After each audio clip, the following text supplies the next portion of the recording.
alimentos transgénicos.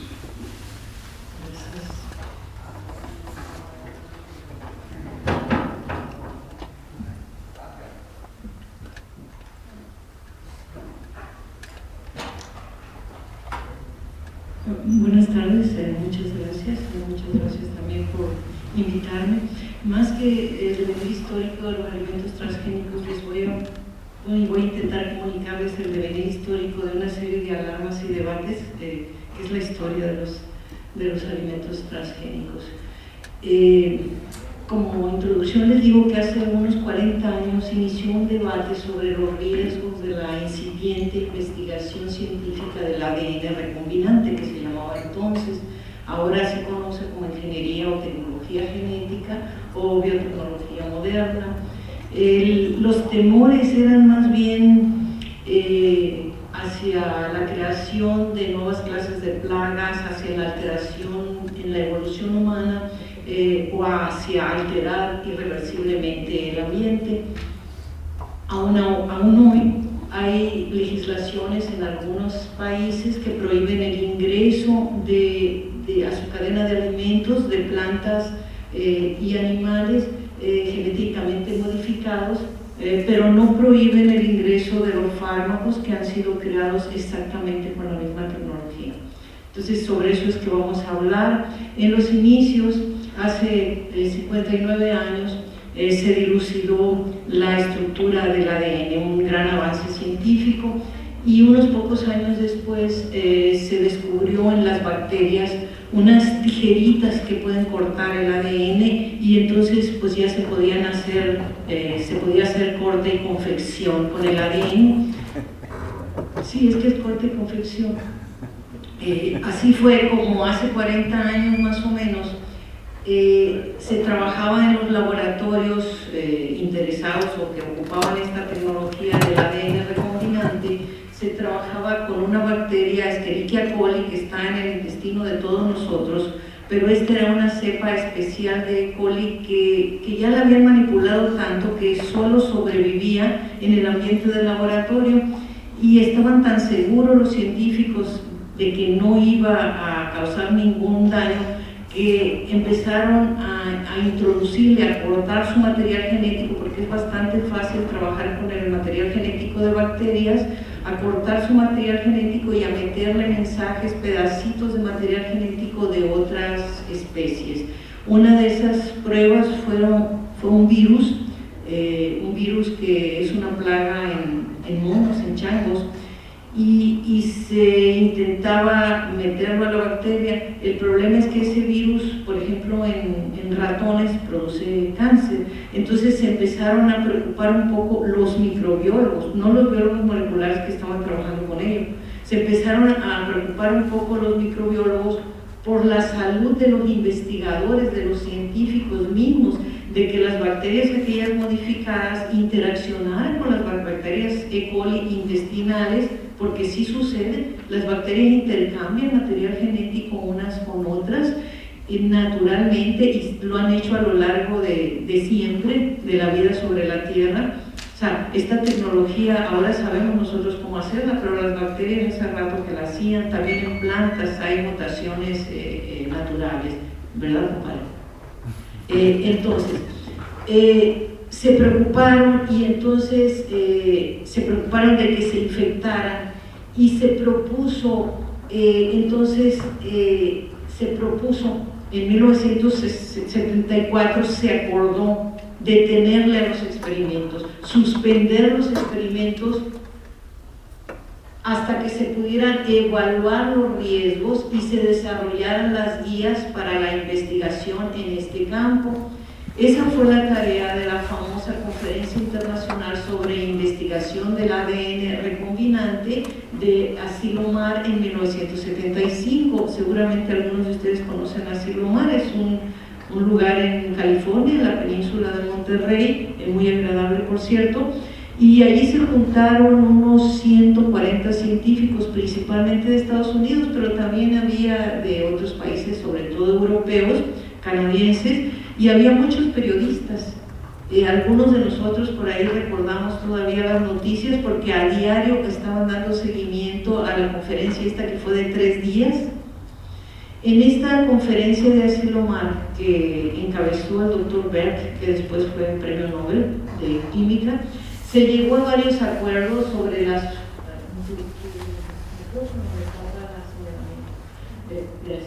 se llegó a varios acuerdos sobre las formas de hacer los experimentos del ADN recombinante y se acordó diferir hasta que se tuviera seguridad de cómo hacerlo y cómo controlarlo, la clonación de genes de organismos muy patogénicos, la clonación de genes tóxicos, la obtención a gran escala de productos de genes peligrosos para humanos, plantas o animales, ¿sí?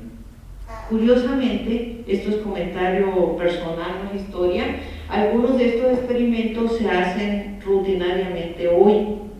Yo no sé a qué horas hubo un consenso o cuándo se llegó a la conclusión de que tales experimentos eran seguros. No hay ninguna evidencia de tal cosa, ¿no? Al tomar la iniciativa los científicos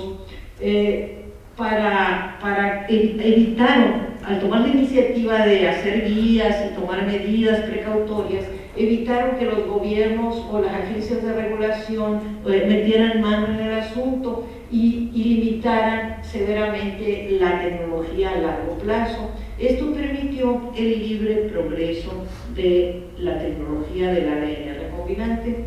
Sin embargo, les quiero decir que no se acató la moratoria. La investigación en ese campo era emocionante y competitiva. Y todos los días, no todos los días porque en ese tiempo pues, no teníamos internet, pero frecuentemente nos llegaban noticias y seguíamos leyendo y todos vivíamos en un entusiasmo muy, muy motivante. Pensábamos que se estaban haciendo milagros prácticamente. Y bueno, antes de seguir con esto voy a definir solamente, según la Organización Mundial de la Salud, los organismos genéticamente modificados son aquellos en los cuales el material genético, ADN, el ácido desoxirribonucleico, ha sido alterado de un modo artificial, porque ya les decía hace un momento que en forma natural se altera el ADN en las mutaciones. Los genes se transfieren de un organismo a otro. Esta es una bacteria, ese enredijo que está allá dentro de su ADN, se toma un pedacito del ADN, se recorta, se hace corte y confección, se hace corte y pegado y entonces se expresa en una planta. De esta forma se pueden expresar en plantas características especiales o se pueden expresar en otras bacterias secuencias que dan lugar a soluciones como por ejemplo la insulina recombinante. Seguramente alguno de ustedes toma insulina, si sabe que es transgénica, la insulina. La insulina está producida en bacterias y es la insulina humana. O sea, hasta antes de este año, de hecho legalmente hasta 1980, pero se empezó a vender desde 1976, la insulina que usábamos era la insulina de cerdo, a la que se le hacía una modificación tecnológica, se le cortaban 2 aminoácidos y se le pegaba otro que sí es de los humanos, pero había muchos efectos secundarios porque no se tenían métodos de purificación suficientes para quitar todos los reactantes que no eran la insulina misma. Entonces había efectos secundarios. Con esto no hay efectos secundarios, esto es exactamente igual a la insulina humana y está producida en bacterias, en un reactor que se llama fermentador, y de allí la aíslan de las bacterias y queda completamente pura. Es más disponible y mucho más barata de lo que era cambiar la insulina de cerdo. Esta confianza tal vez que tenemos en los fármacos se deba a que estos se evalúan en una forma muy estricta antes de entrar al mercado. Cuando a nosotros nos recetan un fármaco tenemos la confianza de que eso ya fue evaluado. De todas maneras, pues lo toman a veces, ¿verdad? Pero normalmente tenemos confianza. En ese tiempo, en los 70s, 80s, biotecnología era un término relacionado con la producción de bacterias de algún componente farmacológico como la insulina humana o las hormonas bovinas. Seguramente alguno de ustedes está relacionado con la ganadería y sabe que desde hace muchos años Desde los 80 se usaban hormonas recombinantes para que las vacas produjeran más leche. ¿Sí? Hubo un tiempo entre 1994 y 1996 que al menos en Gran Bretaña entraron al mercado productos, la leche por ejemplo, los quesos obtenidos de vacas que habían sido tratadas con hormona recombinante, tenían un letrero. El tomate, en Europa no se usa la salsa de tomate, se usa la pasta de tomate. El tomate tenía un letrero, no sé si alcanzan a verlo ahí, que dice que hecho con tomates genéticamente modificados. ¿Sí lo leen? Toda esta etiqueta amarilla dice está hecho con material genéticamente modificado. ¿Sí? Entonces la gente podía escoger y decir, tú quién sabe qué será, mejor voy a comprar el que no tiene la etiquetita, ¿verdad? O el que sí sabía decir, bueno, voy a comprar este, ¿no? O sea, había cómo seleccionar. Hasta allí todo iba bien. Si se fijaron, no sé, que pasaron un montonal de años entre 1976, que empezó la producción de fármacos, y 1996, que empezó la producción de alimentos genéticamente modificados. Fueron 20 añitos que se tardaron los especialistas en aprender cómo hacer esto. El problema es que no a todos nos avisaron, ¿verdad? Y entonces entramos en otra alarma. Esta es la segunda alarma grande de los transgénicos. En 1998 apareció un doctor, un científico, era de origen húngaro, pero trabajaba en un instituto de nutrición de Gran Bretaña, en Escocia. Tenía más de 30 años trabajando en ese instituto, en el Instituto Rowett, que se dedica solamente a nutrición, y era un hombre muy preparado en el área para hacer evaluación de efectos antifisiológicos, que les llamamos en nuestra área. Y entonces él evaluó una papa de una compañía biotecnológica en donde tomaban una lectina de una planta que se llama gota de nieve, porque se da así hacia abajo como una gota la florecita, Galanthus nivalis se llama en latín, y sacaron la lectina de aquí la compañía y la metió a la papa.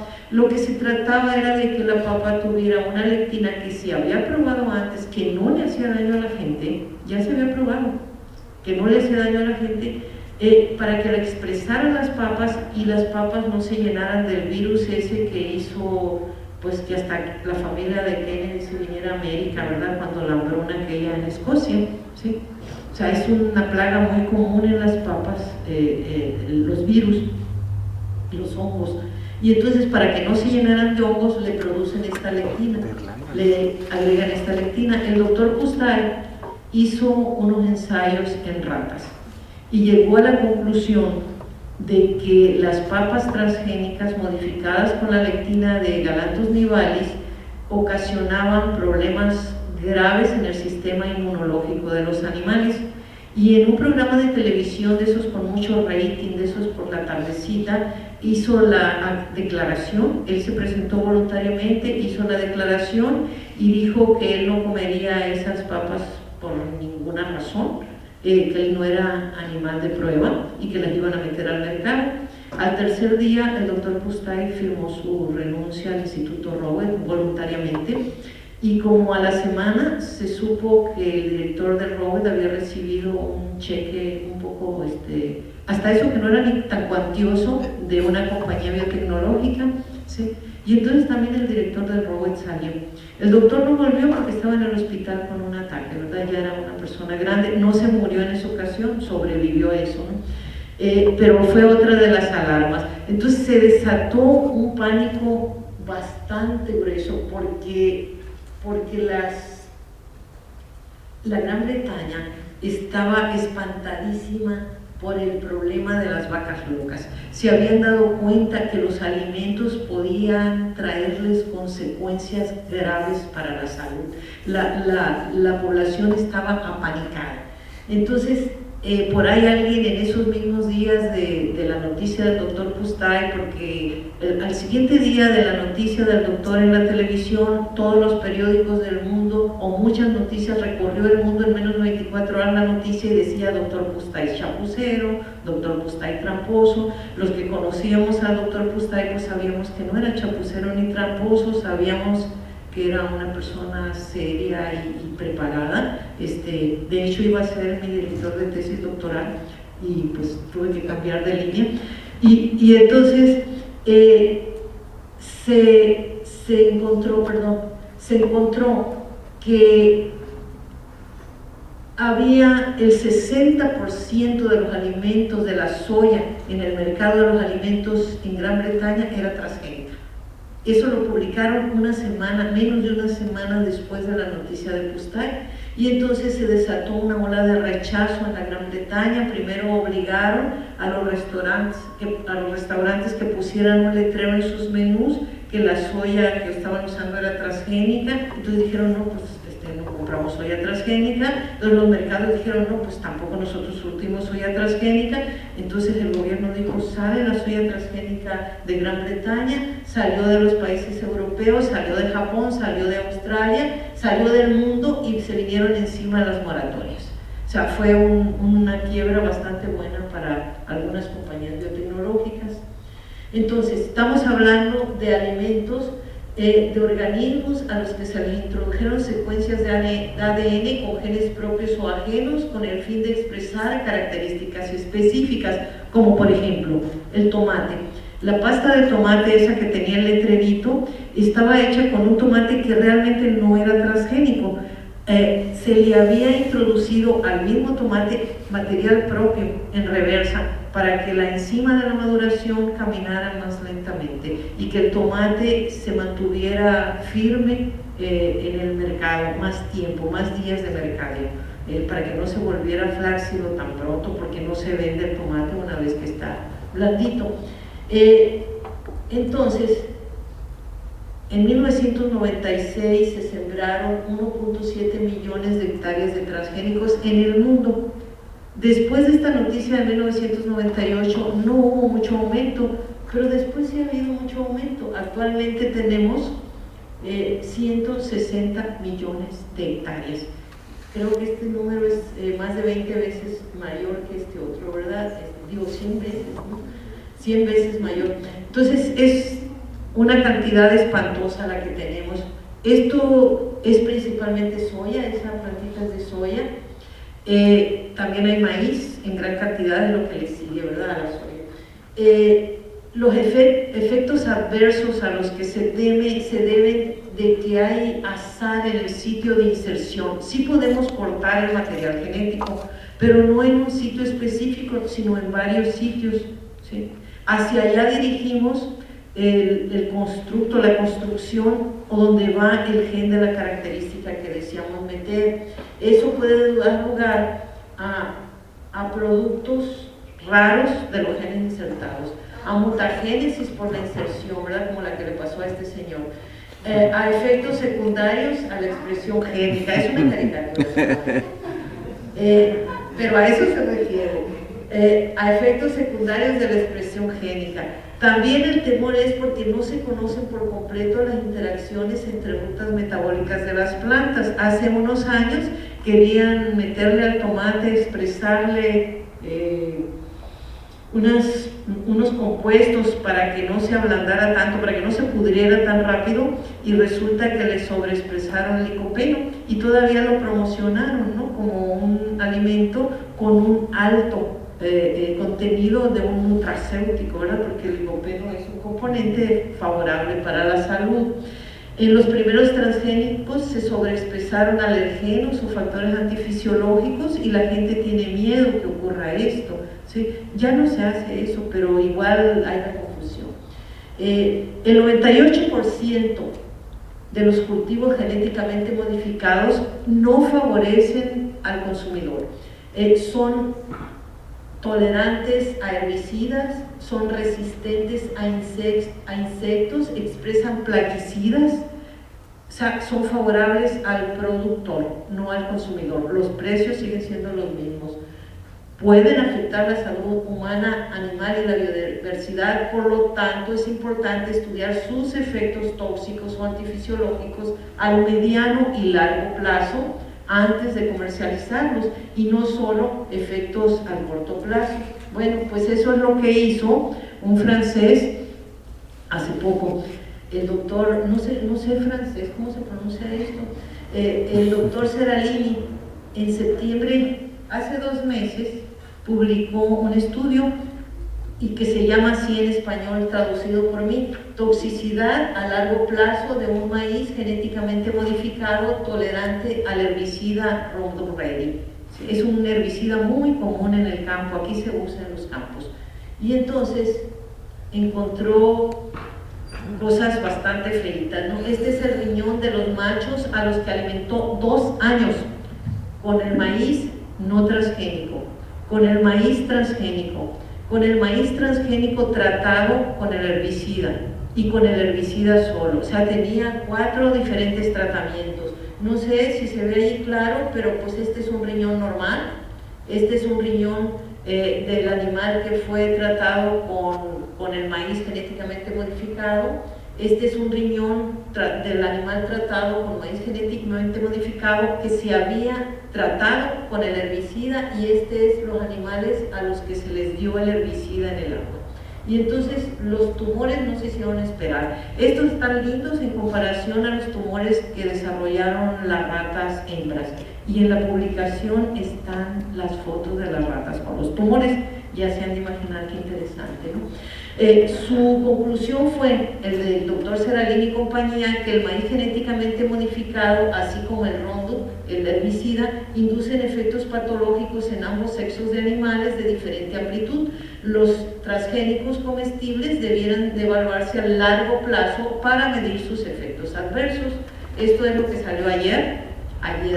La Autoridad de Seguridad de Alimentos Europea ayer dio este dictamen, ¿no? Dice: el estudio publicado por Seralini y su compañía estuvo inadecuadamente diseñado, analizado y descrito. Esto es ayer, ¿sí?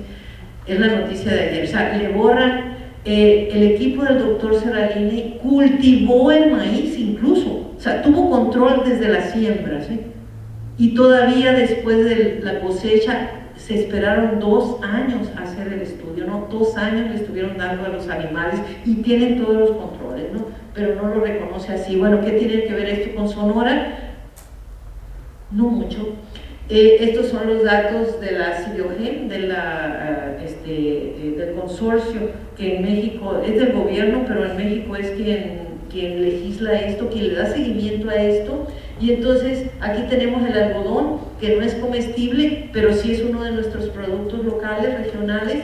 El 3.8% del algodón transgénico en el país se cultiva aquí en Sonora como experimental y como piloto. No tenemos cultivos comerciales aquí en Sonora y es muy poquito lo que se cultiva. Yo creo que este cultivo sería interesante porque no habría tanto tratamiento con insecticidas y no habría tantos niños que nacen con espina bífida, pero no sé por qué no se hace más, ¿no? Este es el maíz. El maíz todavía es menos, ¿verdad? El maíz experimental y comercial es 3.13% del total producido en el país. Ahora, hace rato me llegó una nota de las ONGs que trabajan contra el maíz transgénico, donde dicen que no se sembró una sola hectárea de maíz comercial en el país durante este sexenio. Sí se sembró. Sí se sembró comercial aquí y en qué otra parte.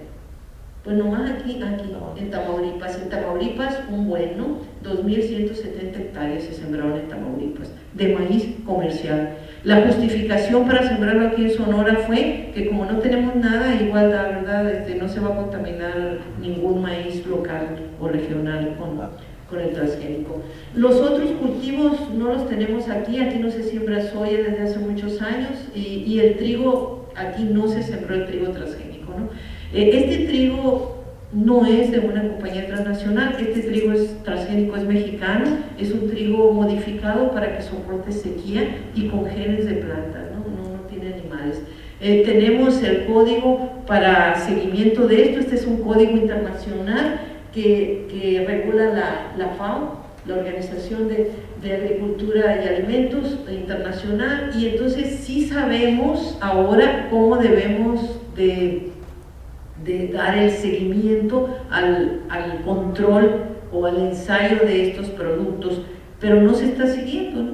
O sea, eso de los 2 años nadie lo hace. Ese maíz del que les platiqué está autorizado desde hace mucho. Entonces, ya termino con este. Los consumidores en Estados Unidos tienen más confianza que los europeos en la regulación de los alimentos por el gobierno, mientras que los europeos creen más en los grupos de la ONG de consumidores y ambientalistas, y actualmente los consumidores perciben, y no muy equivocadamente, que los alimentos transgénicos son de mediano riesgo, pero no perciben beneficios directos y por tanto pesan más los riesgos. Tienen más confianza en los académicos que en el gobierno y en la industria hasta ahora, ¿verdad? Entonces, pues muchas gracias.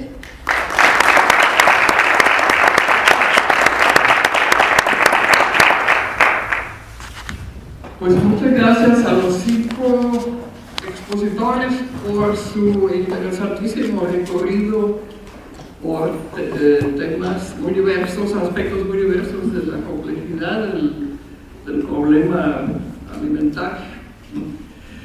Estamos un poco colgados del tiempo, aún así abrimos la mesa, de seguro va a haber muchos comentarios y preguntas. Abrimos una breve mesa. Ernesto y luego Irán, ¿es Irán? No. Irán. En este orden, como están sentados, por favor. Yo tengo 2 preguntas, una es más un comentario, pero me interesa la respuesta o el comentario de la doctora. A la doctora Emma Corina Pérez, el que nos habló de los alimentos y de la producción en los ejidos antiguos de la costa de Hermosillo. Tengo entendido que hay muchos más ejidos más nuevos y modernos que también tienen procesos, si no similares, procesos de producción. ¿No sería, me parece interesante, un poquitito una visión de esos ejidos que actualmente están viviendo en la costa de Hermosillo y están tratando de producir algo? Es la primera pregunta. La otra es a la doctora Calderón, y ese es un comentario. A mí me preocupa, me parece muy impresionante lo que nos dijiste, Ana María, pero también me preocupa mucho el otro problema que sale de tu campo, digamos, pero que es fundamental, que es la contaminación del maíz tradicional mexicano por los maíces transgénicos, y no solamente por la posible contaminación de las plantas, sino por el enorme problema social y cultural que genera, porque lo impresionante es que la legislación protege a los dueños de las patentes de los maíces transgénicos, pero no protege al pueblo dueño del maíz que lo diseñó hace 8.000 años, 7.000 años, y que logró una gran variedad de semillas muy adecuadas a climas y a usos distintos durante estos milenios. De tal manera que si hay contaminación, hay incluso la posibilidad de que la empresa transnacional demande al campesino cuyo campo se contaminó. Yo creo que lo lógico que debería ser en el país es que la carga de limpiar el campo contaminado le toque a la compañía que introdujo el contaminante, no al campesino que ha sembrado desde hace cientos de años en el mismo lugar. No sé qué opinas.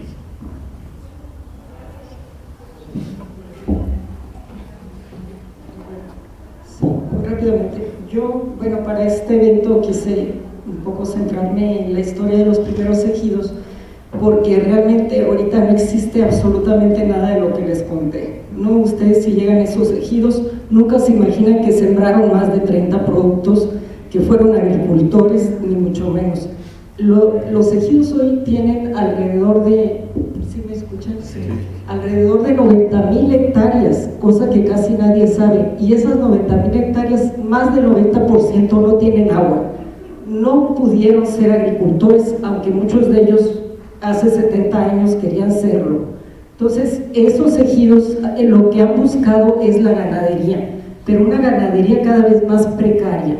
Ahorita los que han podido son criadores de becerros, pero como cada vez es más árido, como cada vez es más grave el problema del agua, se han volcado un poco a la crianza de cabras y chivas, que son un poco más resistentes y que pueden comer un poquito más toda la variedad de plantas que hay en el agostadero. Pero realmente, o sea, ellos siguen luchando por ser productores a pesar de que todo lo que fue el desarrollo de la costa no los benefició para nada con el tema del agua.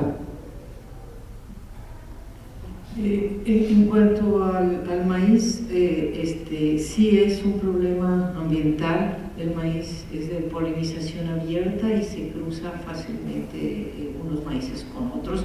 De hecho, pues ya el doctor Chapela publicó hace unos años la presencia, la detección de variedades de maíces transgénicos por allá en la serranía, ¿verdad?, en el centro, en el sur del país, en donde definitivamente no se había sembrado ningún grano experimental todavía, sino pues yo creo que los mismos trabajadores que van al otro lado a chambear, pues se habían traído algunos granitos en la bolsa porque pues les llamó la atención que se daba bonito y todo esto, y sí hubo mucha contaminación, ¿no? Es otro tema, el ambiental es otro tema. Nuestra legislación no permite patentar genes, entonces los genes de nuestros maíces no son nuestros porque no los podemos patentar, y otros países sí los pueden patentar, ¿no? Entonces no somos los dueños de los genes de nuestros maíces, ¿no? Esa es parte de la problemática por el que se han aborazado a modificar las variedades criollas incluso. O sea, no hay manera pues de sacarle, es bien difícil, ¿no? La única pues son las ONGs que están trabajando todo el tiempo para evitar la producción comercial de maíz transgénico. Bueno, perdón. Es también, gracias Neto, me ganaste el 90% de lo que te iba a decir. Es completamente cierto, es el problema de las patentes, pero lo que a mí me preocupa más es que si usted lee una columna, Sergio Sarmiento, no hace tanto, 3-4 semanas, habla maravillas de esto y dice que los que estamos mal somos nosotros. Y el problema es, ¿a dónde vamos a ir a parar? Si van ustedes al mercado municipal, pueden comprar un poquito de maicito y pueden comprar tépara y cosas por el estilo. Pero el problema es, aunque sea de la sierra, si alguien sembró por allá, se transmitió y vamos a tener ese problema serio. ¿Y qué podemos hacer, doctora? Si desgraciadamente con la globalización y todo lo demás, el problema es ese, es el problema de las farmacéuticas, es el problema de este y lo otro. Y entonces, ¿qué podemos hacer? Porque a todos nos preocupa, creo yo. Les pongo el ejemplo muy sencillo, platicando con el doctor Winston Carlos. Él tiene la única representación que yo conozco de una mazorca de maíz en piedra que fue obtenida en Sonora, cerca de la Colorada, cuando estaban poseando, estaban haciendo unos postes para colocar postes, y se encontró como a 1 metro. Y yo le he dicho a Gastón mucho, oye, préstala para que veas con qué se puede identificar del maíz que tenemos aquí. Y se han encontrado mazorquitas de maíz en la sierra, se han encontrado mazorquitas de maíz acá y allá. Entonces nosotros sabemos que el maíz se ha venido consumiendo en Sonora desde hace 1000 años, o 2000 años, ¿sabes qué tanto? ¿No? Como el tépari, que es un frijol muy resistente y que es nuestro. Pero al ratito nos va a resultar porque pues el tépari es del Monsanto, ¿no? Y ahí sí no veremos solución para eso. Entonces, ¿qué opina usted de esto? ¿Qué podemos hacer? Yo no sé si el CIMI tiene colección de los maíces de aquí, pero sí sé que en la Universidad de Arizona tienen colección de los maíces nativos de esta zona del país. Y la he visto yo misma, ¿no? Gary Nafram está muy metido en eso, ¿no? Definitivamente. Ellos tienen su banco de semillas y cosas por el estilo. Pero ¿qué se puede hacer aunque se tenga ese banco de semillas y resulta que los otros señores dicen son de nosotros? Yo creo que las ONGs están trabajando bien, que es lo único que nos queda por lo pronto, y seguir luchando, ¿no? O sea, si ve uno que un grupo de científicos europeos tan importantes como el del doctor Seralini, porque no era el solo, son de varios países europeos y son gente muy reconocida en sus áreas.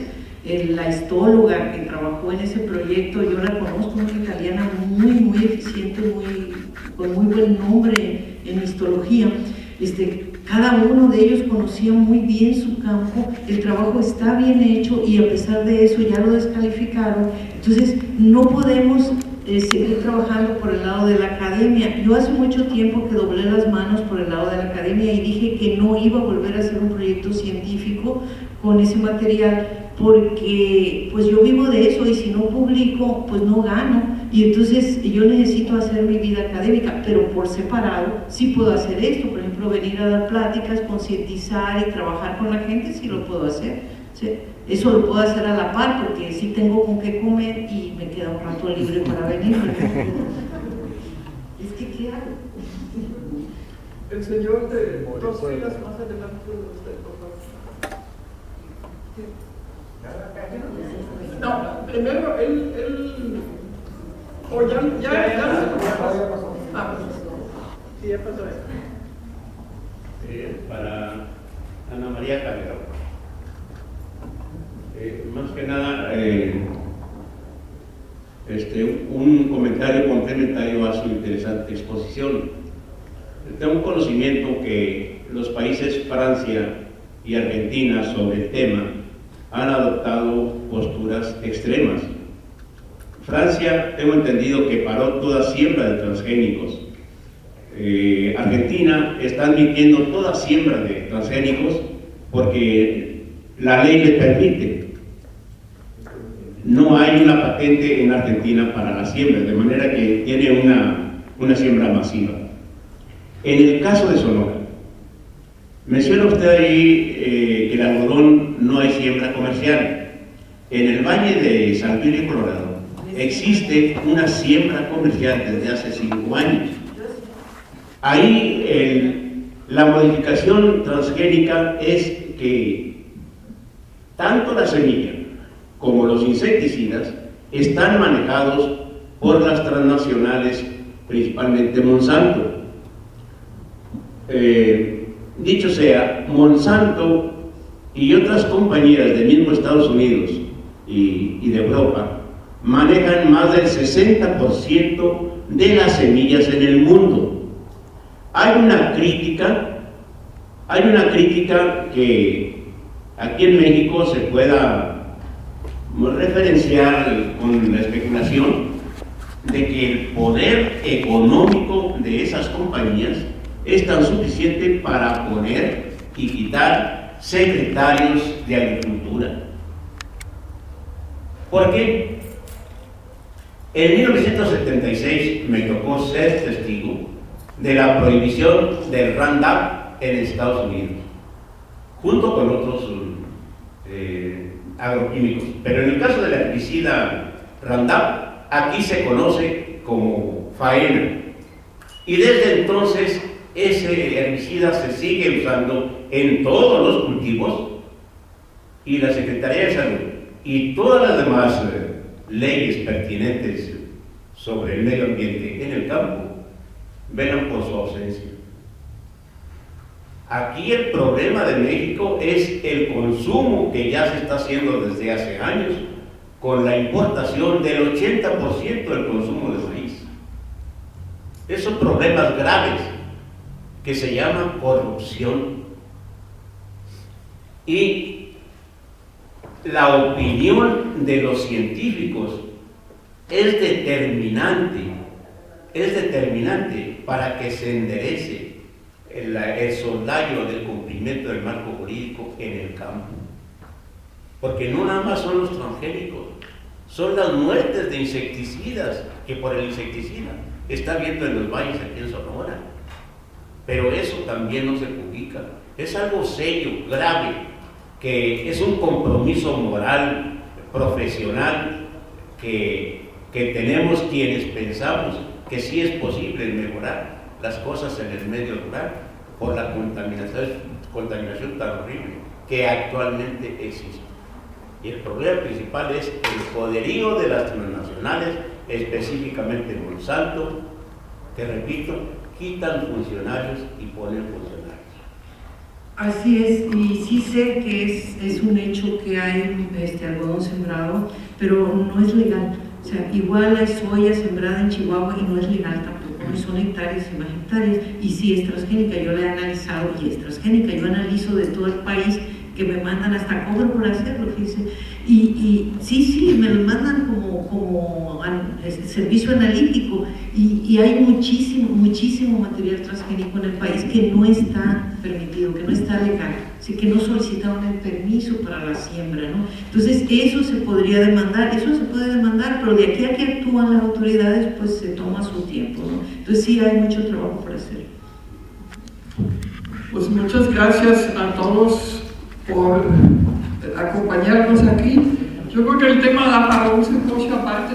Desgraciadamente tenemos que cerrar, y a la tarde las siguientes conferencias empiezan a las 4:30 de la tarde. Gracias.